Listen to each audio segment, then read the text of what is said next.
dog in the back of the cab, and his horse in the trailer. As he was driving down the road, he got to a corner and he kind of failed to negotiate. It's a terrible accident. First person on the scene was a state patrolman who came across the accident, and this patrolman was an animal lover and surveyed that the horse was beyond repair, was beyond anything that could be done. And just to get the horse out of its misery, took out a service revolver and shot the horse dead.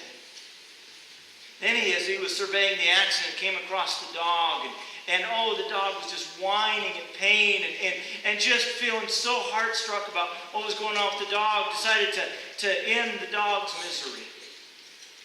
And then the patrolman went looking for the cowboy, and finally found him. He had been thrown several yards, and he was out in the grass and somewhere, and he was able to find him. And the patrolman went up to the cowboy and he asked, "Are you okay?" And the cowboy, looking at the smoking revolver, jumped up and says, "Never felt better." His name was Tommy Armstrong, I think. Mercy. To love mercy. Well, I guess that is one definition. Let's hear another one here. This one is called the whisper test. Mary Ann Bird writes, "I grew up knowing I was different, and I hated it.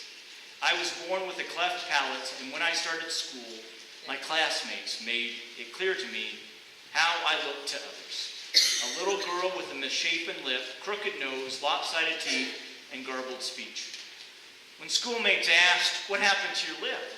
I'd tell them that I'd fallen and cut it on a piece of glass. Somehow it seemed more acceptable to have suffered an accident than to have been born different. I was convinced that no one outside my family could ever love me." There was, however, a teacher in the second grade that we all adored, Mrs. Leonard by name. She was short, round, happy, a sparkling lady.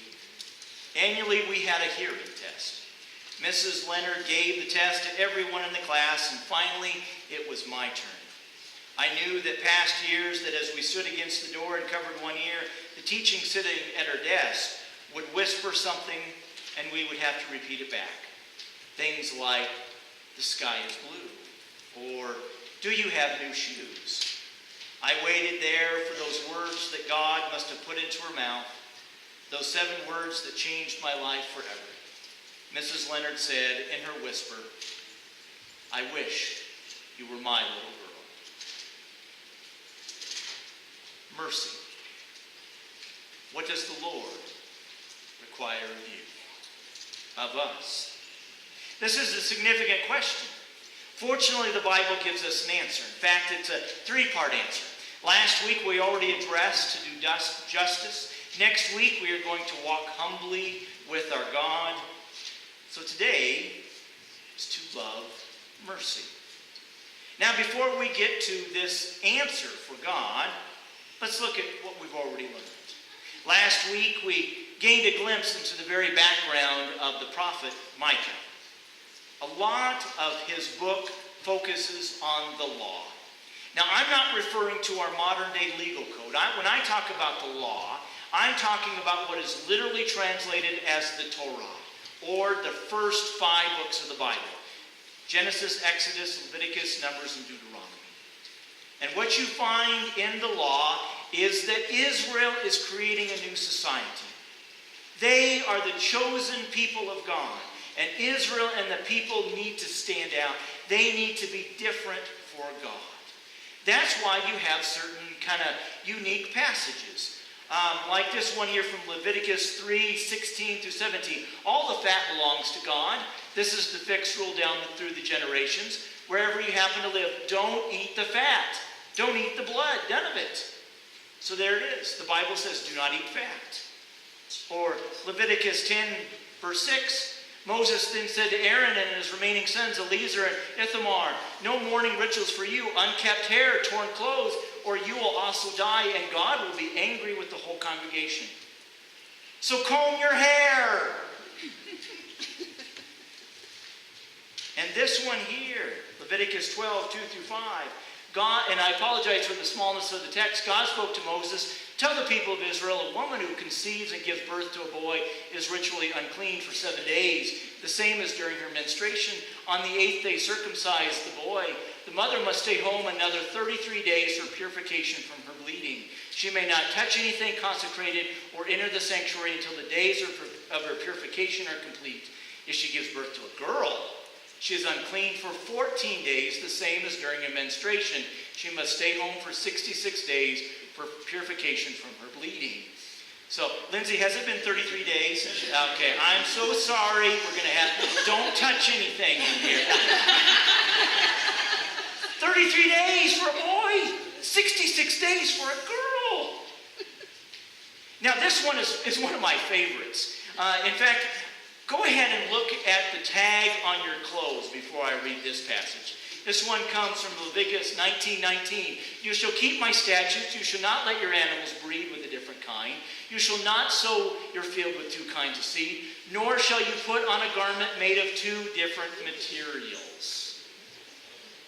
Even if we interpret that literally, it means you cannot wear a cotton t-shirt with polyester pants. Although I don't know anyone that would, but still you can't. There are more ridiculous ones that we obviously do not follow today because we did allow the Smiths to come into the church today.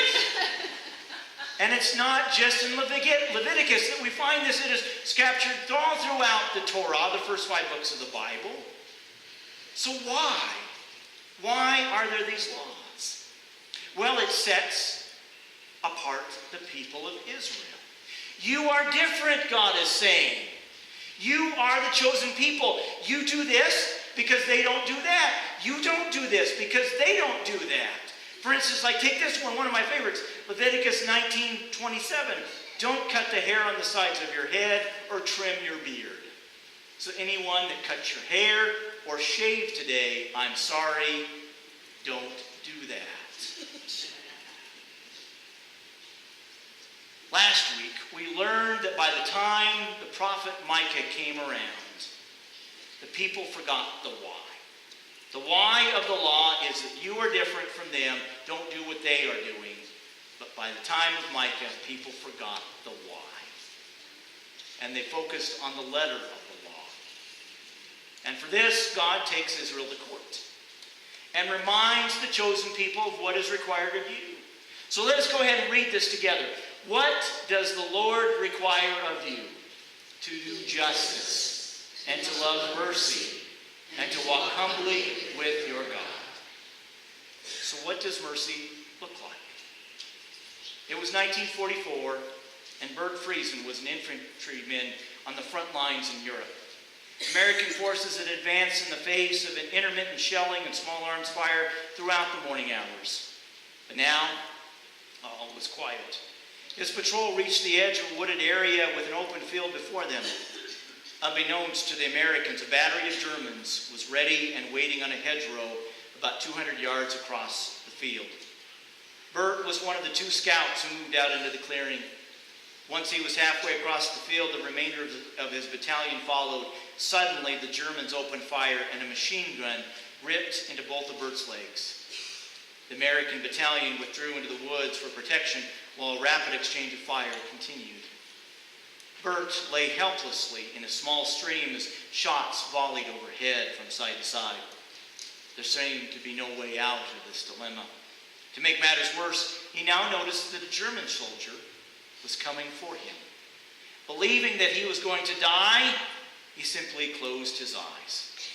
But after waiting a long time, no surprise attack, he opened his eyes, and there, startled to see, was a German officer kneeling at his side, smiling. And then he noticed that the shooting had stopped. Troops from both sides of the battlefield waited anxiously.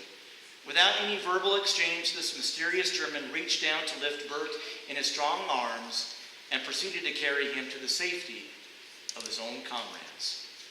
Having accomplished his self-appointed mission, and still without speaking a word, the German soldier turned and walked back across the field to his own troop. No one dared break the silence of this sacred moment. Moments later, the ceasefire ended, but not before all those present had witnessed the power of self-abdicating love. how one man risked everything for the enemy. To love mercy. You know, when I heard that story, my mind went to a man by the name of Desmond T. Doss. Some of you heard about this man. Mel Gibson actually made a movie here recently called Hacksaw Ridge about his life.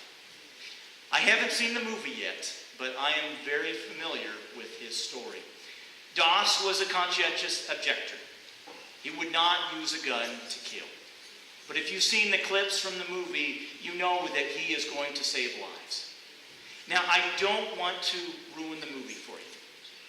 But what I want to share now is the official transcript that was read when he won the Medal of Honor. This is what it reports. In 1945, in the island of Okinawa, Doss was a part of the medical detachment. As the 307th Infantry Regiment saw action on Hacksaw Ridge, a heavy concentration of artillery, mortar, and machine gun fire crashed into them, inflicting approximately 75 casualties and driving the others back.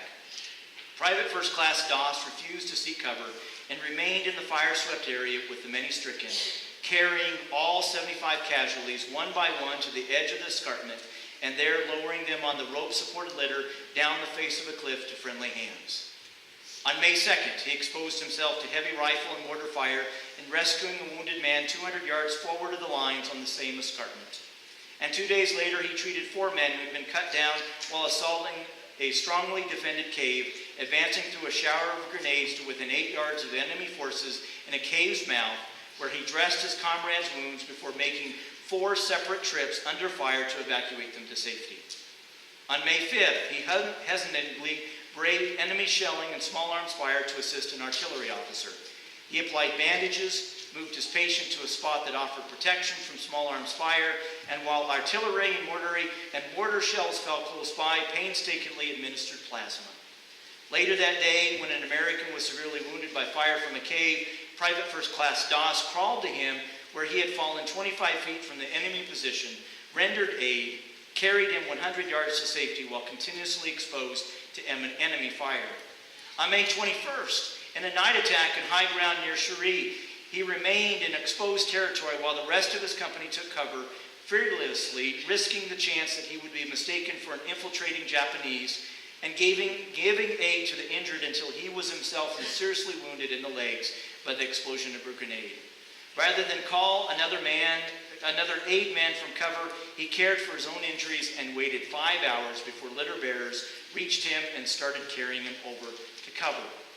The trio, referring to the 2 people carrying him himself, was caught in an enemy attack, and Private First Class Doss, seeing a more critically wounded man nearby, crawled off his own litter and directed the bearers to give their first attention to the other man. Awaiting the litter bearer's return, he was again struck by a sniper bullet while being carried off the field by a comrade, this time suffering a compound fracture of one arm. With magnificent fortitude, he bound a rifle stock to his shattered arm as a splint, and then crawled 300 yards over rough terrain to the aid station. Wow. You know, I saw an interview with this hero, and when I heard it, I thought of the why. Why do we follow these laws from God? Doss said in this interview, "My dad bought the 10 Commandments, Laws Practiced Illustrated. It was in a nice frame, and I had looked at that picture. The 6th commandment, thou shalt not kill, struck with me. I thought, I want to be like Christ, who is saving life. I want to be like Christ, saving life instead of taking life. And that is the reason why I did it." Doss remembered the original question asked by God. What is required of us? To love mercy. As we shared last week, this question is not isolated to the prophet Micah. It is a constant prophetic witness of the prophets found in the First Testament that bear this to fruition. Israel is continually reminded by them, and that is why we continue to discuss it today. We are a people. We are a nation. We are those who are children of God, who need to be reminded of what God requires of us. To do justice and to love mercy. Right now we're going to listen to another prophet attempt to answer this question. Today's scripture lesson comes from Isaiah chapter 65, verses 17 through 25. New heavens and a new earth. See, I will create new heavens and a new earth. The former things will not be remembered, nor will they come to mind. But be glad and rejoice forever in what I will create. For I will create Jerusalem to be a delight, and its people a joy. I will rejoice over Jerusalem and take delight in my people. The sound of weeping and of crying will be heard in it no more. Never again will there be in it an infant who lives but a few days, or an old man who does not live out his years. The one who dies at 100 will be thought to be a mere child. The one who fails to reach 100 will be considered accursed. They will build houses and dwell in them. They will plant vineyards and eat their fruit. No longer will they build houses and others live in them, or plant and others eat. For as the days of a tree, so be the days of my people.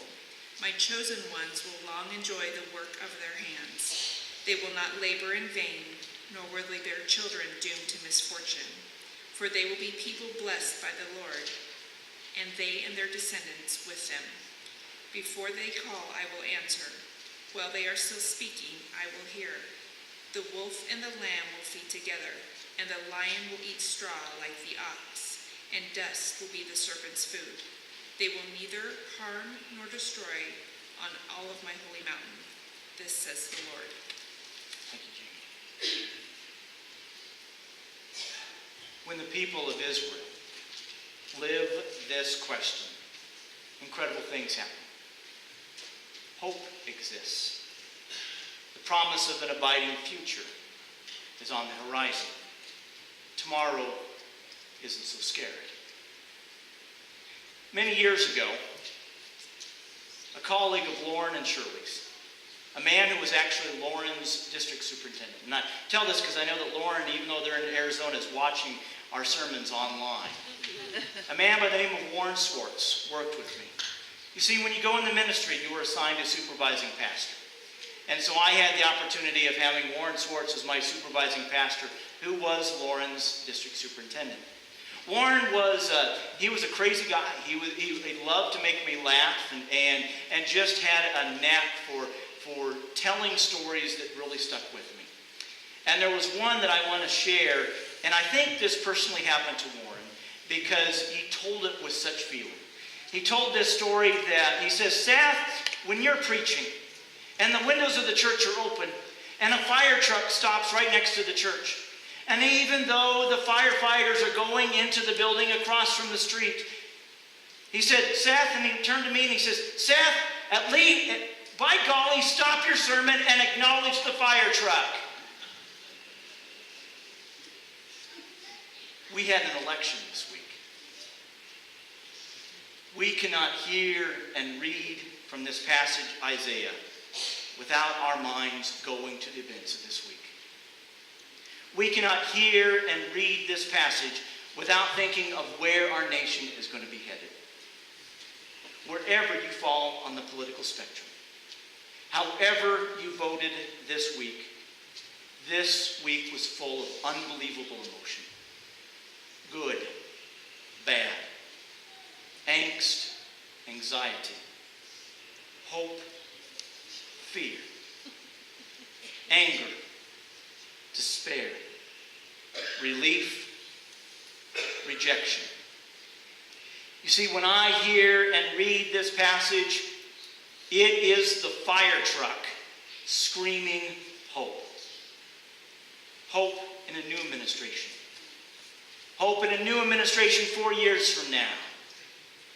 And when I hear and read this passage, it also tells me one more thing. We are not allowed to sit on the sidelines. It is our responsibility to make it happen. Hope is like that fire truck. Stop, acknowledge it, and then do something to make it happen. It is the same question that the Lord requires of us, to love mercy. Right now we're going to watch a movie clip that exemplifies what mercy looks like.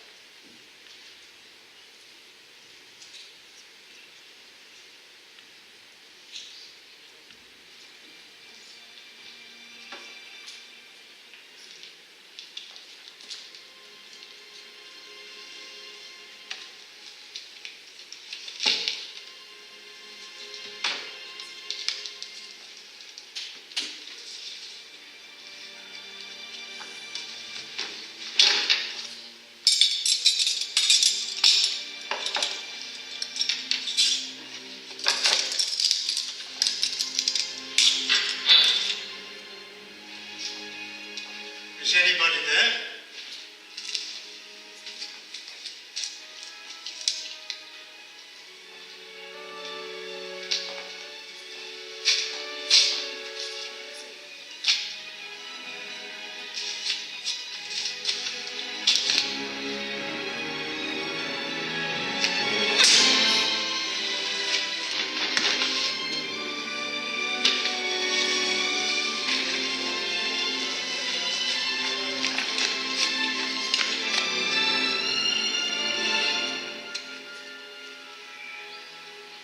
So we'll use wooden spoons. I don't want to hear anything more about it. I'm sorry to disturb you, Caught him! but I had my eye on this man. God! I'm very angry with you, Jean Valjean. What happened to your eye, Monseigneur? Didn't he tell you he was our guest last night? Oh, yes. After we searched his knapsack and found all this silver, he claimed that you gave it to him. Yes. Of course I gave him the silverware. But why didn't you take the candlesticks? That was very foolish. Madame Gillot, fetch the silver candlesticks. They're worth at least 2,000 francs. Where did you leave them? Hurry. Monsieur Valjean has to get going. He's lost a lot of time. Did you forget to take them? Are you saying he told us the truth? Of course. Thank you for bringing him back. I'm very relieved. Release him. You're really letting me go? Didn't you understand the bishop? Madame Gillot, offer these men some wine. They must be thirsty. Thank you.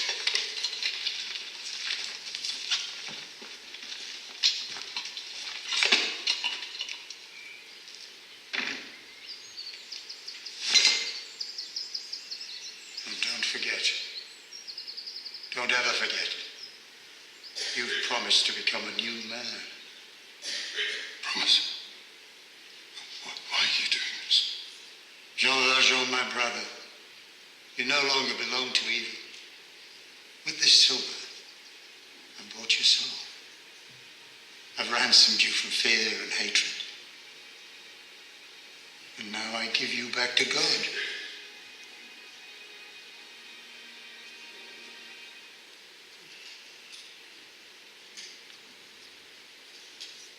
If you know this story, and I know many of you do from Les Mis, you know this act, this one act that changes Jean Valjean. He goes from a man of despair to one of hope, a mere criminal to a man who has meaning in his life. Mercy does that to us. To love mercy like that bishop did, it's not easy. Hope. Believing in hope is not easy either. But both of them go hand in hand. And both are required of God. Amen.